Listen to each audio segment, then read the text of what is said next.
personnellement le type de vidéo que j'adore regarder à l'approche de cette fête. Je vais vous chuchoter quelques contes de Noël. Laissez-moi prendre mon portable. En fond, vous pouvez apercevoir Sourisette qui est elle aussi très relaxée visiblement. Alors je vais commencer par le conte Les 3 messes basses d'Alphonse Daudet, publié en 1875. 2 dindes truffées, Garrigou. Oui, mon révérend, 2 dindes magnifiques, bourrées de truffes. J'en sais quelque chose, puisque c'est moi qui ai aidé à les remplir. On aurait dit que leur peau allait craquer en rôtissant, tellement elle était tendue. Jésus Maria, moi qui aime tant les truffes. Donne-moi vite mon surplis, Garrigou, et avec les dindes, qu'est-ce que tu as encore aperçu à la cuisine? Oh, toutes sortes de bonnes choses. Depuis midi, nous n'avons fait que plumer des faisans, des huppes, des gelinottes, des coqs de bruyère. La plume en volait partout. Puis de l'étang, on a apporté des anguilles, des carpes dorées, des truites, des... Grosses comment, les truites, Garrigou? Grosses comme ça, mon révérend. Énormes. Oh, Dieu, il me semble que je les vois. As-tu mis le vin dans les burettes? Oui, mon révérend, j'ai mis le vin dans les burettes. Mesdames, il ne vaut pas celui que vous boirez tout à l'heure en sortant de la messe de minuit.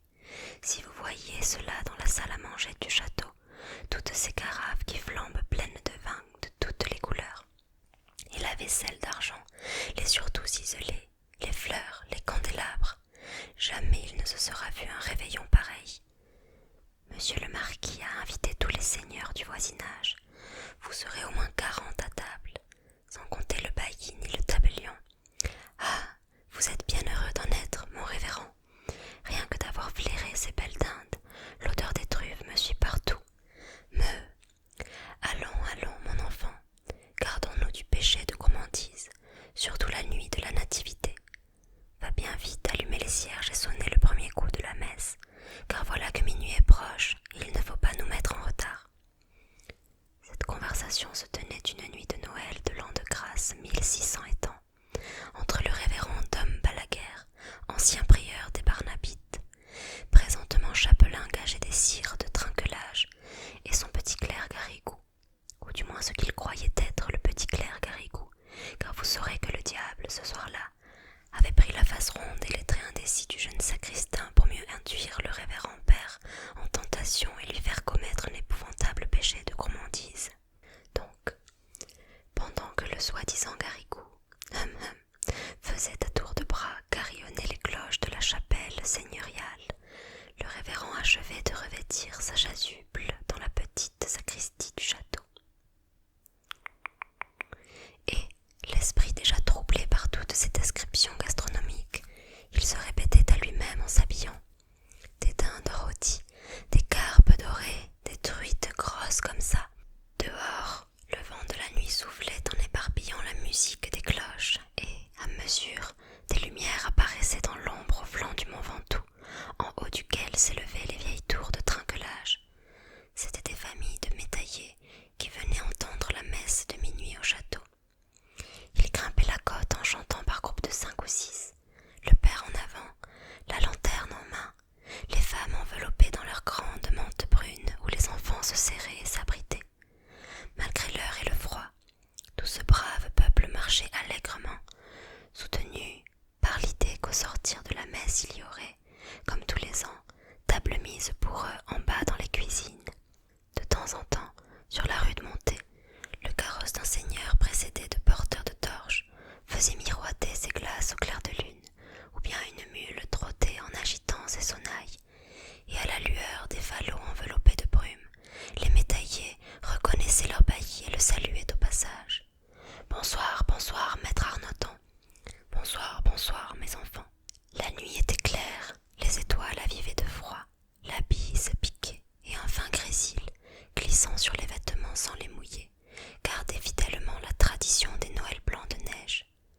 Tout en haut de la côte, le château apparaissait comme le but, avec sa masse énorme de tours, de pignons, le clocher de sa chapelle montant dans le ciel bleu noir, et une foule de petites lumières qui clignotaient, allaient, venaient, s'agitaient à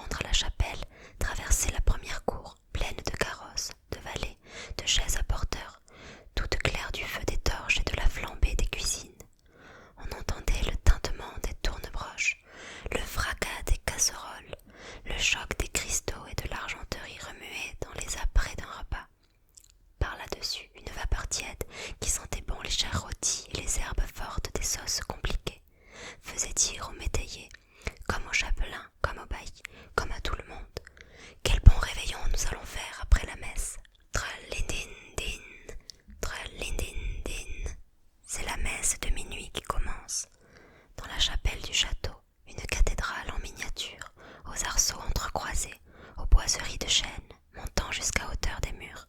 Les tapisseries ont été tendues, tous les cierges allumés. Et que de monde, et que de toilettes. Voici d'abord, assis dans les stalles sculptées qui entourent le chœur, le sire de trinquelage, en habit de taffetas saumon, et près de lui tous les nobles seigneurs invités. En face, sur des prie-dieux garnis de velours, ont pris place la vieille marquise douairière dans sa robe de brocart couleur de feu, et la jeune dame de trinquelage, coiffée d'une haute tour de dentelle gaufrée à la dernière mode de la cour de France.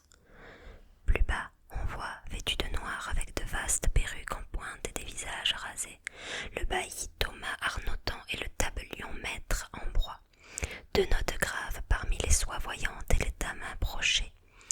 Puis viennent les gras majordomes, les pages, les piqueurs, les intendants, dames barbes, toutes ces clés pendues sur le côté à un clavier d'argent fin. Au fond, sur les bancs, c'est le bas office, les servantes, les métayers avec leurs familles, et enfin, là-bas, tout contre la porte qu'ils entr'ouvrent et referment discrètement, messieurs les marmitons qui viennent entre deux sauces prendre un petit air de messe et apporter une odeur de réveillon dans l'église tout en fête et tiède de tant de cierges allumés. Est-ce la vue de ces petites barrettes blanches qui donnent des distractions à l'officiant? Ne serait-ce pas plutôt la sonnette de Garrigou, cette enragée petite sonnette qui s'agite au pied de l'autel avec une précipitation infernale et semble dire tout le temps « Dépêchons-nous, dépêchons-nous, plus tôt nous aurons fini, plus tôt nous serons à table ». Le fait est que chaque fois qu'elle tinte, cette sonnette du diable, le chapelain oublie sa messe et ne pense plus qu'au réveillon. Il se figure les cuisiniers en rumeur, les fourneaux brûlent en feu de forge, la buée qui monte des couvercles entr'ouverts, et dans cette buée de dinde magnifique, bourrée, tondue, marbrée de truffes. Ou bien encore il voit passer des files de pages portant des plats enveloppés de vapeur tentante, et avec eux il entre dans la grande salle déjà prête pour le festin. Oh délice! Voilà l'immense table toute chargée et flamboyante, les pans habillés de leurs plumes, les faisans écartant leurs ailes mordorées, les flacons couleur de rubis, les pyramides de fruits éclatants parmi les branches vertes, et ces merveilleux poissons dont parlait Garrigou. Ah, bien oui, Garrigou, étalé sur un lit de fenouil, les cailles nacrées comme s'ils sortaient de l'eau, avec un bouquet d'herbes odorantes dans leurs narines de monstres. Si vive est la vision de ces merveilles qu'il semble à Dom Balaguer que tous ces plats mirifiques sont servis devant lui sur les broderies de la nappe d'autel, et 2 ou 3 fois, au lieu de Dominus vobiscum, il se surprend à dire le Benedicite. À part ces légères méprises, le digne homme débite son office très consciencieusement, sans passer une ligne, sans omettre une génuflexion, et tout marche assez bien jusqu'à la fin de la première messe, car vous savez que le jour de Noël, le même officiant doit célébrer 3 messes consécutives. Et d'une, se dit le chapelain avec un soupir de soulagement. Puis, sans perdre une minute, il fait signe à son clerc ou celui qu'il croit être son clerc, et Dronlindin, Dronlindin. C'est la seconde messe qui commence, et avec elle commence aussi le péché de Dom Balaguer. Vite, vite, dépêchons-nous, lui crie de sa petite voix aigrelette la sonnette de Garrigou, et cette fois le malheureux officiant, tout abandonné au démon de gourmandise, se rue sur le missel et dévore les pages avec l'avidité de son appétit en surexcitation. Frénétiquement il se baisse, se relève, esquisse les signes de croix, les génuflexions, raccourcit tous ses gestes pour avoir plus tôt fini. À peine s'il étend ses bras à l'évangile, s'il frappe sa poitrine au confiteor. Entre le clerc et lui, c'est à qui bredouillera le plus vite. Verset et répond, se précipite, se bouscule. Les mots à moitié prononcés, sans ouvrir la bouche, ce qui prendrait trop de temps, s'achèvent en murmures incompréhensibles. Oh, remus, mea culpa, pareil à des vendangeurs pressés foulant le raisin de la cuve, tous deux barbotent dans le latin de la messe, en envoyant des éclaboussures de tous les côtés. Dom scum, dit Balaguer. Stutuo, répond Garrigou, et tout le temps la damnée petite sonnette est là qui tinte à leurs oreilles, comme des grelots qu'on met aux chevaux de poste pour les faire galoper à la grande vitesse. Pensez que de ce train-là, une messe basse est vite expédiée. Et de 2, dit le chapelain tout essoufflé, puis sans prendre le temps de respirer,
chemins du ciel, là-bas, vers la petite étable, pâlit d'épouvante en voyant cette confusion.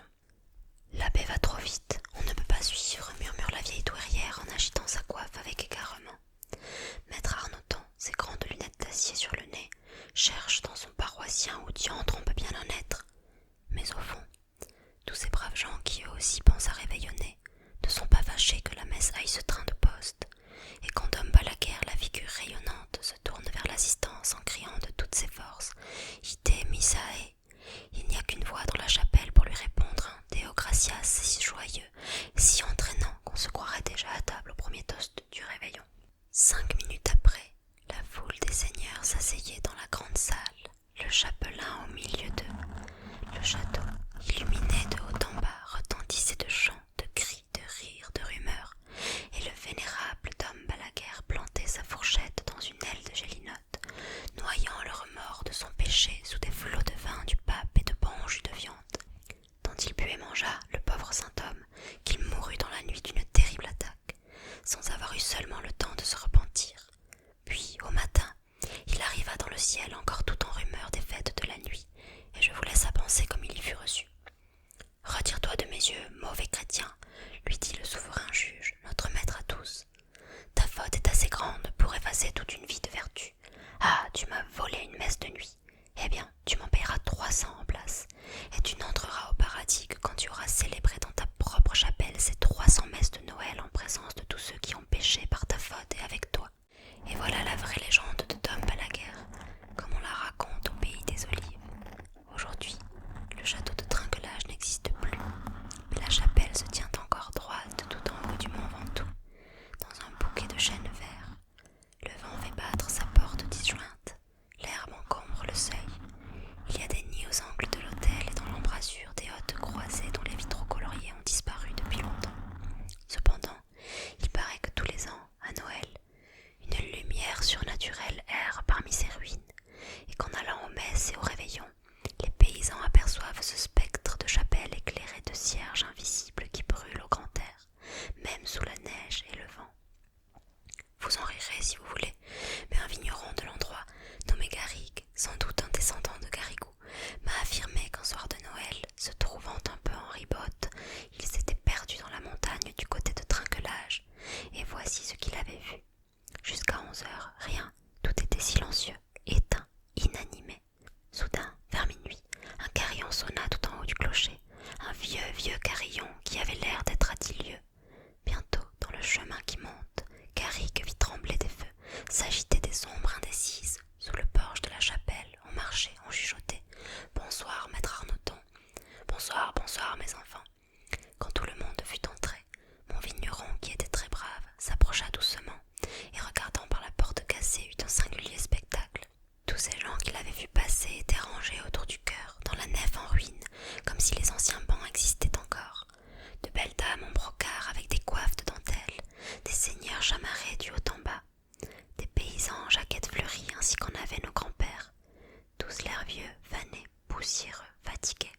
De temps en temps, des oiseaux de nuit, hôtes habituels de la chapelle, réveillés par toutes ces lumières, venaient rôder autour des cierges dont la flamme montait droite et vague comme si elle avait brûlé derrière une gaze.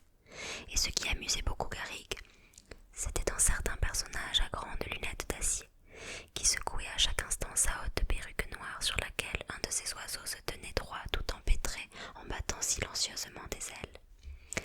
Dans le fond, un petit vieillard de taille enfantine, à genoux au milieu du chœur, agitait désespérément une sonnette sans grelot et sans voix, pendant qu'un prêtre habillé de vieil or allait, venait devant l'autel en récitant des oraisons dont on n'entendait pas un mot. Bien sûr, c'était Dom Balaguère, en train de dire sa 3e messe basse. Maintenant, je vais vous lire Nuit de Noël de Guy de Maupassant, sorti en 1882. Le réveillon. Ah, mais non, je ne réveillonnerai pas. Le gros Henri Templier disait cela, d'une voix furieuse, comme si on lui eût proposé une infamie. Les autres, riant, s'écrièrent « Pourquoi te mets-tu en colère ?» Il répondit « Parce que le réveillon m'a joué le plus sale tour du monde et que j'ai gardé une insurmontable horreur pour cette nuit stupide de gaieté imbécile. » Quoi donc ? Quoi ? Vous voulez le savoir ? Eh bien, écoutez. Vous vous rappelez comme il faisait froid, voici 2 ans, à cette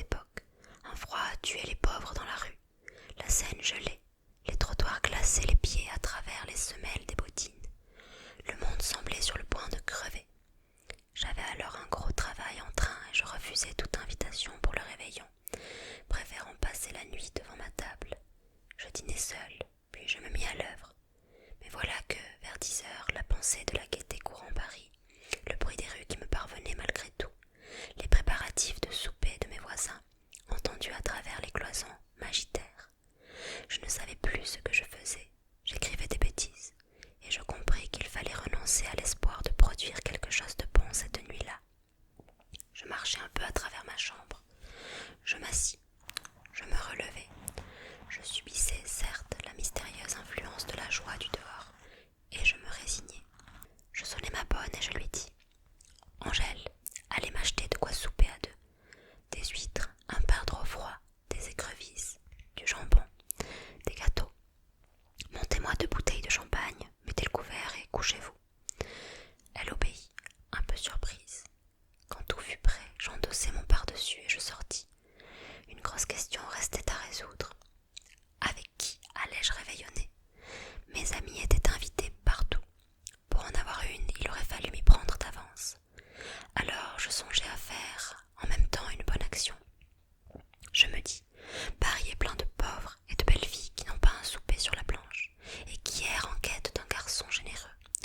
Je veux être la providence de Noël d'une de ces déshéritées.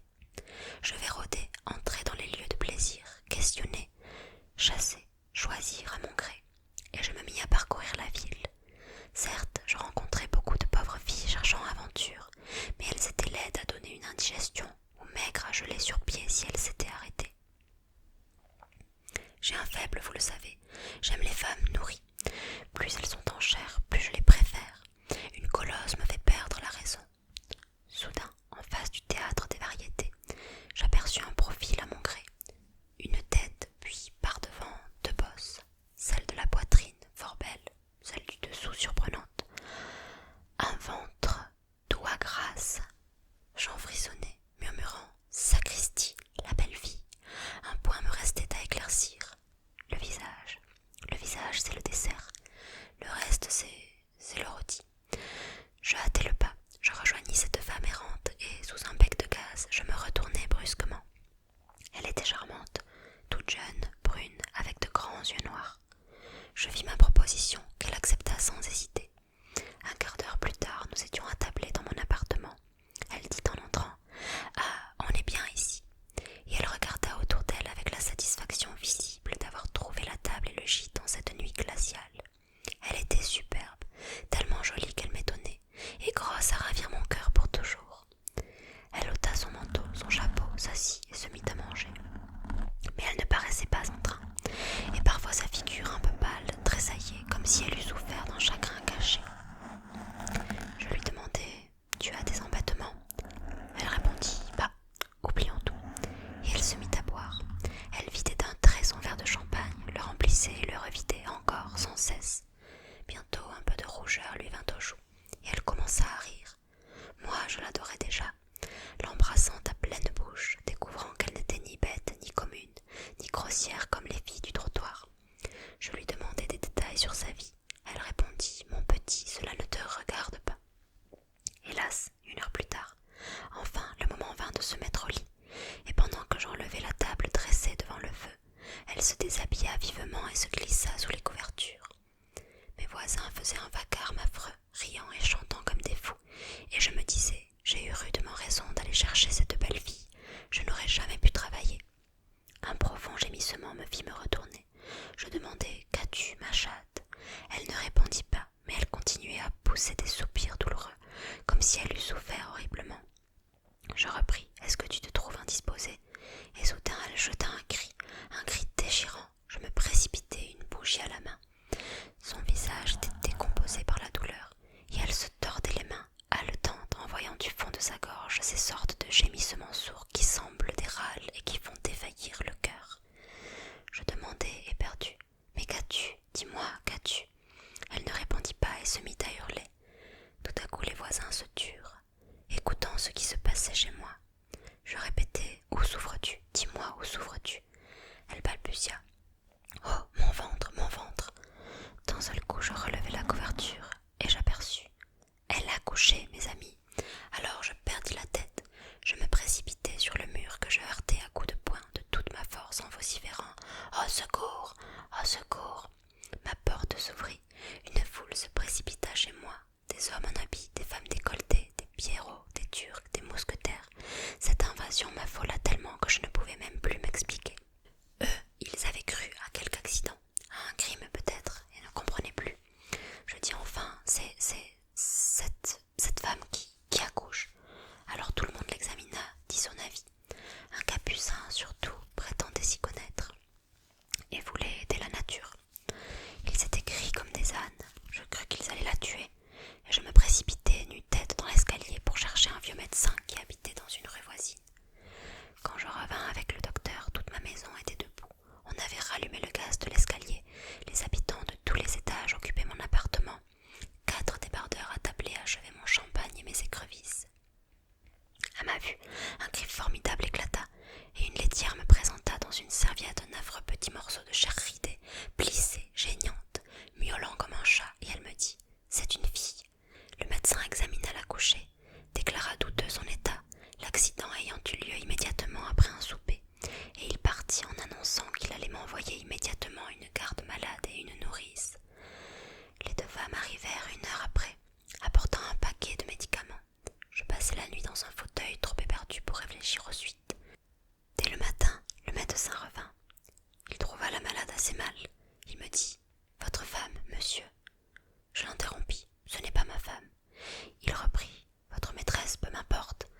Et il énuméra les soins qu'il lui fallait, le régime, les remèdes. Que faire?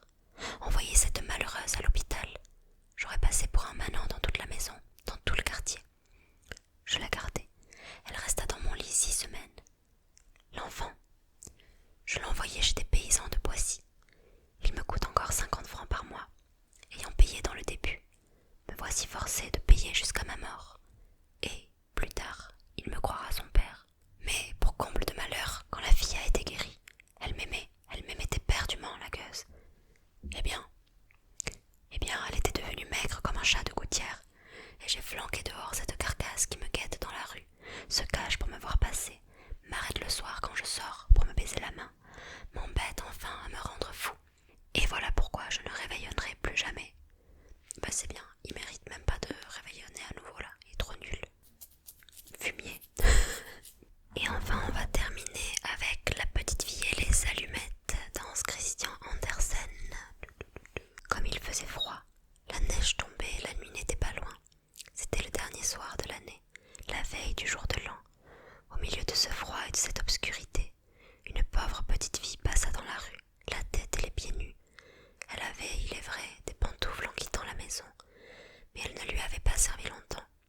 C'étaient de grandes pantoufles que sa mère avait déjà usées, si grandes que la petite les perdit en se pressant de traverser la rue entre 2 voitures. L'une fut réellement perdue. Quant à l'autre, un gamin l'emporta avec l'intention d'en faire un berceau pour son petit enfant, quand le ciel lui en donnerait un. La petite fille cheminait avec ses petits pieds nus, qui étaient rouges et bleus de froid. Elle avait dans son vieux tablier une grande quantité d'allumettes, et elle portait à la main un paquet. C'était pour elle une mauvaise journée. Pas d'acheteur, donc pas le moindre sou. Elle avait bien faim et bien froid, bien misérable mine. Pauvre petite. Les flocons de neige tombaient dans ses longs cheveux blonds, si gentiment bouclés autour de son cou.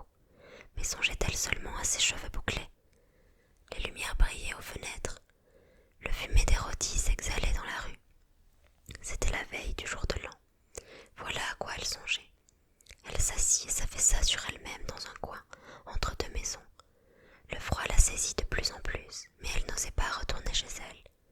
Elle rapportait ses allumettes, et pas la plus petite pièce de monnaie.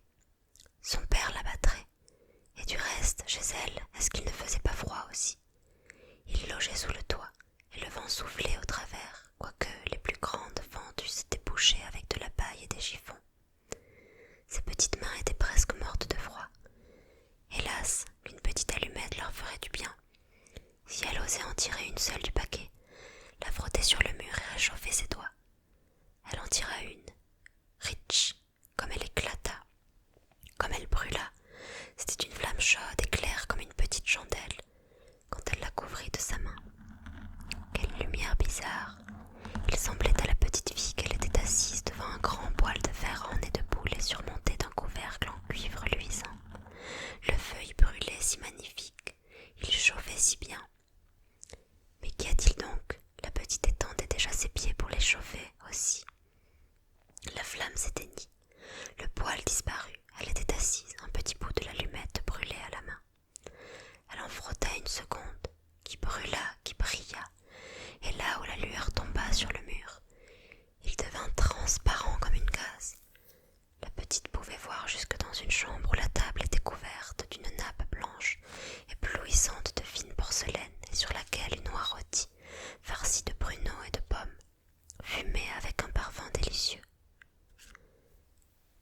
surprise, au bonheur, tout à coup l'oie sauta de son plat et roula sur le plancher, la fourchette et le couteau dans le dos, jusqu'à la pauvre fille. L'allumette s'éteignit. Elle n'avait devant elle que le mur épais et froid. En voilà une troisième allumée. Aussitôt elle se vit assise sous un magnifique arbre de Noël. Il était plus riche et plus grand encore que celui qu'elle avait vu, à la Noël dernière, à travers la porte vitrée, chez le riche marchand.